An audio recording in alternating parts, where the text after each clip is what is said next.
Hi guys, welcome back to my channel.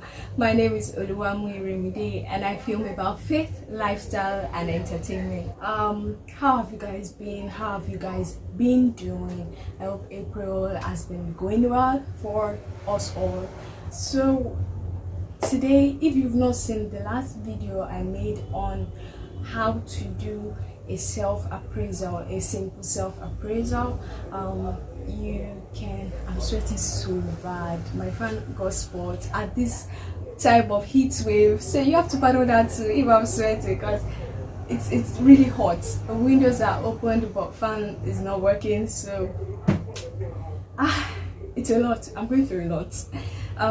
So if you've not seen the last video on how to make a simple self-appraisal, I suggest you go see it. It's a very simple step. It's just something that you don't even need to write it. You can just think it. You can just like look at, okay, is this justifiable? It could just be a thought process for you, an inward thought process for you, and I believe it's going to put things a bit more into perspective. Today, like I promised, we are going to be talking on how to move on with this second quarter of the year, how to move on with your goals, how to reset your goals, how to achieve your goals. Because you know what, even though you've not been able to do so much in the first quarter, I believe you can still do much more in the second quarter and even in the third quarter. So the reason for the self-appraisal is to kind of put things into perspective, so that at the end of the year you can look back and say, oh yeah, I did this and I did that, I wrote this down and I did it, right? It is to push us even a bit. So if you've been relaxing the first quarter, I would have you know that this is the second quarter. We need to get things up and running. All right, so yes, that is why we're doing this video now. I don't know how exactly I'm going to word the title, but you get the gist. Okay, so I have my notes here. I'm just going to be peeping in once in a while. First on the list is intentionality. See, I say it every time, even when I'm advising people on spiritual basis and stuff, I say it every time that 90% of the issues of life, spiritual, academics, social, 90% of it can be achieved on the basis of intentionality. Once you're set to do it, it's not one of those motivational, permit me to say, terminologies or quotes. It's not just a motivational quote. It's not an if you can perspire you can acquire it. It is the truth that once you can set your heart to it, once you can stand up and say that yes, I will do it and I'll ensure that this works through by God's grace, it's going to work. It's going to that covers a whole lot of space, and little things that have to be done would probably be accuracy on your work, doing that effectiveness, doing the right thing at the right time, ensuring that you're putting the right resources to use at the right time, being efficient and stuff. All those can take the remaining 10%, you know what? But intentionality, my God, you see, there's been situations where I'm not half as intentional and I know what the results can be, and there has been situations where I'm much more intentional and I know how the result was. So intentionality, and if you're true to yourself, you know this as well. So intentionality is a good way to go. Decide to do, get up and do. The second aspect will be putting up a good structure. So it's not just, oh, I want to do. How do you do it? Put up a good structure, a structure that is realistic and that works for you.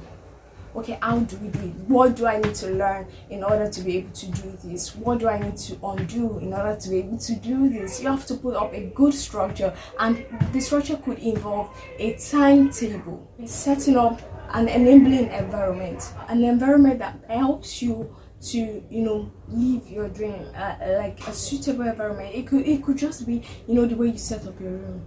It could be the way you set up your there is a way that your room will be set up that will enable you to work, and there is a way that your room will be set up and it will not enable, to not encourage you to work. The third point would be to rise up from your comfort zone. Okay, It is, I was just thinking recently, and I didn't want to go out. I didn't want to do things that I needed to do. I just wanted to be on my bed. I just wanted to relax. I don't even necessarily have to sleep, and I was like, you know what, sleep is actually good. Laying on the bed is fantastic, and for me it is even, I love it so much.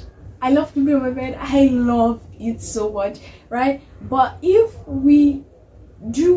I submit to the flesh on what the flesh wants, nothing is going to get done. And you know what would happen? By the end of the year, I will not be happy with myself.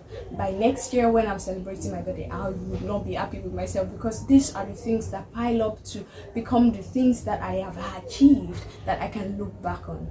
Right? So you have to rise up from your comfort zone. It could be, the amount of time you use to relax and chill. When you could be working on purpose, when you could be working on that goal. All right, rise up from the comfort zone. Number 4 would be to break it down into bits. All right, break it down into bits. So the goal might be so large, and but there could also be the little things that you can be doing now, right? So why not do those that you can do now? Also, breaking it down into bits would be like building up steps. Okay, this is the goal, but we have to do this and that to be able to get there. So you know what we are going to do? We're going to do the first this week, the second this next week, the third this the 2 weeks time, and the fourth this the next 3 weeks. And you know what, we're going to do that by the end of the month, breaking it down into workable bits. All right, another point would be redrafting a vision board or rejournaling. So if you are a vision board kind of person, you can redraft your vision board, put it up again, even if the time you placed on it had passed, put it up again. Let your vision board be something that will be staring at you and would remind you of where you're going and where you need to be. Also, same goes with rejournaling. You've journaled it before, you can put it down again or go back to what you, and ensure that you're going through it and it is not pushed back. That's why I encourage rejournaling. So sometimes it gets pushed back with the number of things that you have written, with the number of other things that you have written down. You might have to rewrite them into a next page, or a neater page, or a much more forward present page, so that you can see it it can come to you as open, and sometimes even unintentionally you're just opening and scrolling and you're seeing it. Okay, so that helps as well. You could also draft a poster of that vision of the goal. This is where we are going. I know you have not seen my DP, but my DP is a goal. What is it? DP now? No, my lock screen, my phone's lock screen is a goal. It's something I want to achieve that is placed there. Same way you can just put these reminders in places that you can easily visit, even unintentionally, so that it just comes to you. This is what I'm supposed to be doing while you're trying to do other things. The next point would be to read up and research.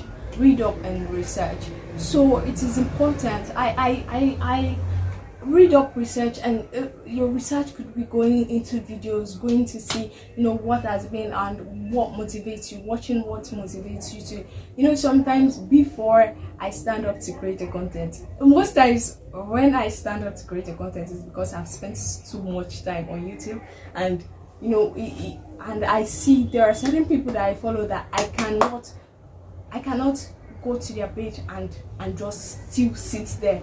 Like, it prompts me to get up and do something, even when I'm trying to act like I'm enjoying certain leisure and stuff. So I feel like that's a good point as well.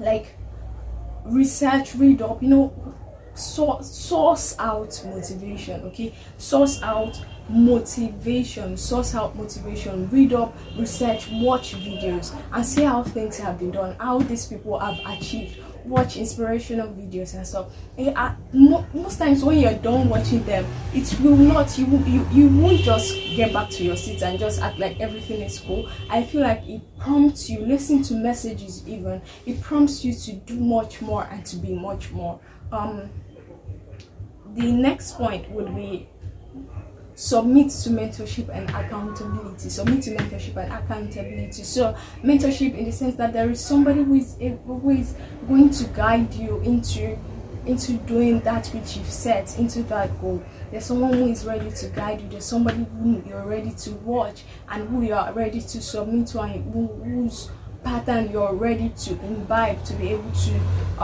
get you to where you want to be. So submit to mentorship.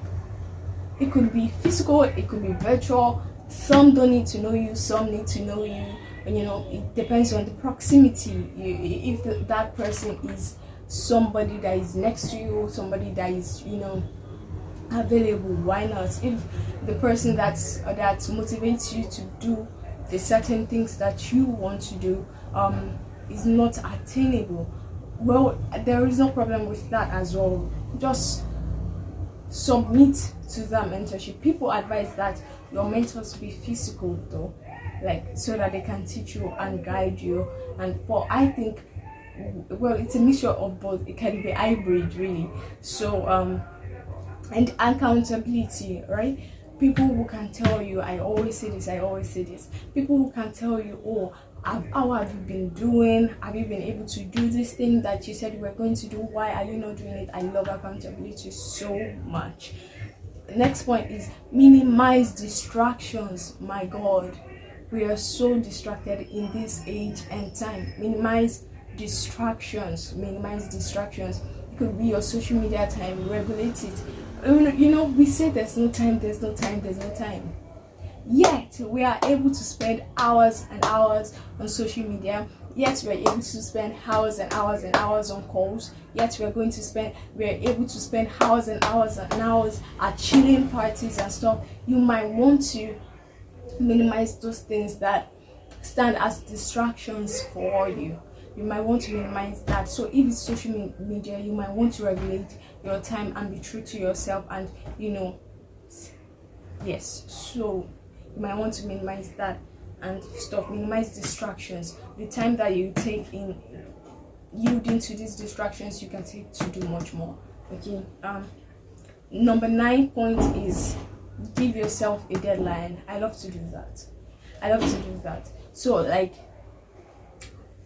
when I would write actively, I give myself deadlines. I write personal stuff, things that are personal, like I work on my own book. I don't do much of that for like anyone else. Most times when I'm writing for myself. I'm writing for like a book in mind, a story in mind and stuff. So I give myself deadlines on when to submit or when to get them ready. So at the time when I would write actively, I would tell my friends that I have a deadline to meet. They would most likely at the time think that it was something much more serious, but it's usually my own deadline. I have a deadline to meet. Yeah, I have to finish a chapter today. I have to finish 2 chapters today.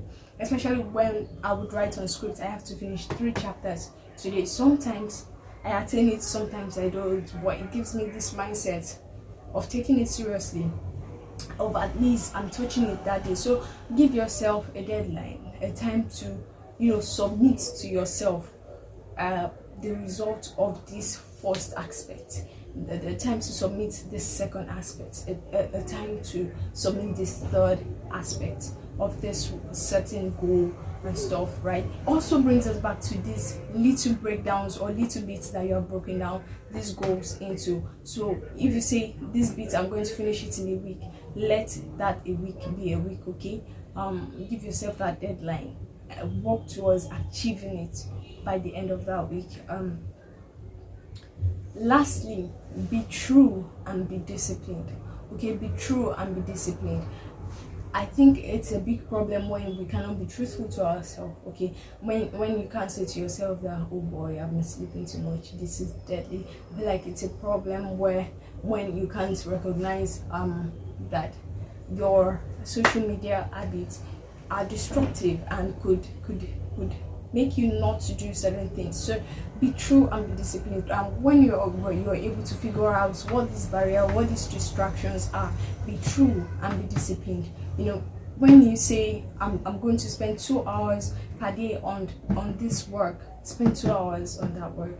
When you say I'm going to spend 2 hours away from social media, spend 2 hours away from social media. When you say that I'm going to call my mentor today,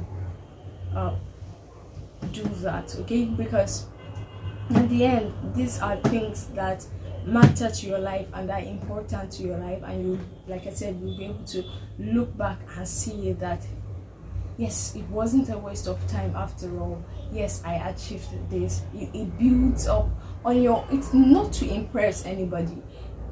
It's it wasn't a skit, it was a short, and these guys were playing, and they were playing, it was a game actually, and this particular guy lost, and then he said to himself, like, he was going to take a punishment, and the punishment was drinking a lime juice or a lemon juice. And as he drank the juice, when he placed the cup down, I was like, I let myself down. And that's the thing, you don't want to let yourself down. You want to be sure that that at the end of the day you're able to look back and you're able to say, yes, I did that which I was supposed to do. It's all about, how do I put it now? Yeah, it's really not about what others would think, but what would you feel? You know, sometimes, you know, I see some skits and no skits, like meme thingies, and somebody will say that, oh, where was his dad when Dangote was working, or something like that, you know, memes like that. And that's what comes to the mind of children, really. If you're not able to provide a better life, a better situation for your children, that's on you. Yeah, if you're not able to afford yourself certain things at the end of the day, that's on you. If you're not able to achieve the goal you've set for yourself, and that big vision that the Lord has placed in your heart, and be that person the Lord has called you to be, that's on you. Because at the end of the day, we are products of our choices. Yeah, we're products of our choices. So I ask you to choose wisely, I ask you to choose rightly, and I pray that the Lord crowns your efforts with success and waters your seeds of efforts. Okay, so yeah, that is that about that. Yeah, let me know what you think about the video. Let me share your own thoughts. How do you get to work on your goals? How do you get to work on your vision? What have you been able to do? How did you achieve it? If you're willing to share, let the comment section be that spot for sharing, so that we can learn. Okay, so let's see some comments. Like, share if you were blessed, and if you found it worthy of sharing. So please share and subscribe if you haven't. I would see you in the next one. Prayers, hugs, and kisses. I love you.